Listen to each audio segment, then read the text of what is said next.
অনেক ইস্যু তুলে ধরা হচ্ছে, কখনো বাগটুই থেকে, কখনো মমতা বন্দ্যোপাধ্যায় উচ্ছের ইস্যু বলছেন।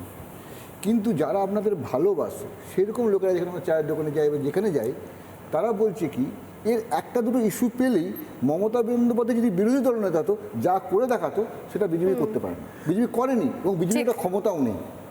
এই ক্ষেত্রে আমি বলি যে পশ্চিমবঙ্গের রাজনীতিকে যদি আমরা বিশ্লেষণ করে দেখি, পশ্চিমবঙ্গের রাজনীতিতে অ্যানার্কিজম এটা রাজনীতির অংশ হিসাবে ছিল। 2021 থেকে 26 ইতিবাচক বিরোধিতার রাজনীতি আমরা করেছি। অ্যানার্কিজম মানে কি?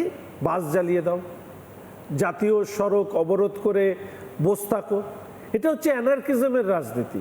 কিন্তু আমাদের স্বাধীনতার পরবর্তীতে অ্যানার্কিজমের রাজনীতি পশ্চিমবঙ্গের বিরোধী দলের রাজনীতির সাথে জড়িয়েছিল।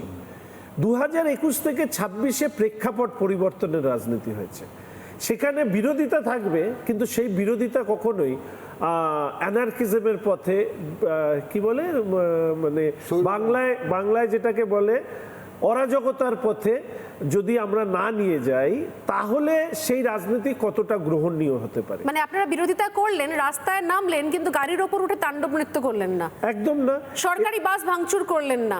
অ্যানার্কিজমের রাজনীতি তো এই সময়কালে আমরা সিএ আন্দোলনের নামে আমরা বাস, ট্রেন, ট্রাম এগুলোর ভাঙচুর, সরকারি সম্পত্তির ভাঙচুর এগুলো দেখেছি। না শুধু সিএ নয় শঙ্করদা, আমি বলছি এখনো পর্যন্ত সিলেবাসে আছে, বেশ কিছু জায়গাতে পড়ানো হয় এবং ইতিহাসের দলিল হিসেবে মমতা বন্দ্যোপাধ্যায় কেন্দ্রীয় মন্ত্রীর গাড়ির ওপর উঠে পনেটে নাচ করা, গলার মধ্যে কিছু একটা ফাস্ট টাচ দিতে গিয়েছিলেন। এই যে রাজনীতি, এই রাজনীতি থেকে বাংলাকে বের করতে হবে। এবং আমি বলি ময়ূর, আমি শুভেন্দুদাকেও বলেছি, আমি শ্রমিকদাকেও বলি যে 2026-এ ভারতীয় জনতা পার্টি সরকারে আসবার পরে অন্যতম দায়িত্ব হবে এই রাজ্যে যে রক্তের যে রাজনীতি, অর্থাৎ বিরোধী দলের রক্তের যে রাজনীতি আমরা দেখতে, যে হত্যালীলার রাজনীতি, এই সংস্কৃতিকে বন্ধ করা। বিহার, ইউপিতেও আজ হয় না, যেটা পশ্চিমবঙ্গে বেলেঘাটার অভিজিৎকে যেভাবে মারা হয়েছে, তার কুকুরগুলোকে মারা হয়েছে, তারপরে তাকে খুন করা হয়েছে।